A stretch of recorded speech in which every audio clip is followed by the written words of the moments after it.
రుద్రవరం మండల కేంద్రంలోని మాచినేనిపల్లె చిన్న చెరువులో బుధవారం నాడు భారీ కొండ చిల్వ ప్రత్యక్షమైంది. స్థానికుల కథనం ప్రకారం గట్టు వెంబడి గల గడ్డికి నిప్పు పెట్టగా ఆ వేడికి బయటికి వచ్చి ఉంటుందని, సుమారు 20 అడుగుల పొడవు ఉంటుందని పక్కన ఉన్న పొదల్లోకి వెళ్లినట్లు తెలిపారు. దారి మళ్లీ ఊరిలోకి వస్తుందేమని గ్రామస్తులు భయపడుతున్నారు.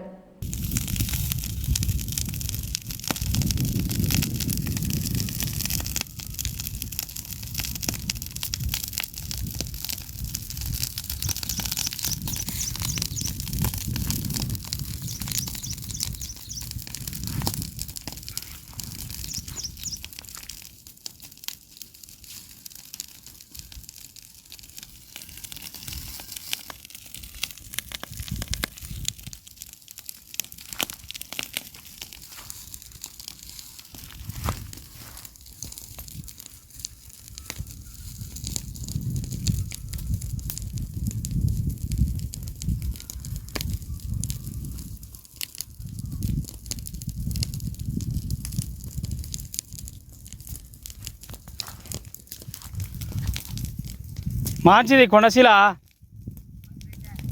ఏడగాలుతుంది శాఖకు గడకు వచ్చింది. నేను శూన్యరే అదెల్లా పెట్టుకుంటూ వచ్చి కొత్తాలకు ఇటు వస్తుంది. మంచిది ఒక 2 పెద్ద బారగాడి మనమేనంట, అది బారగాడి మనమేని.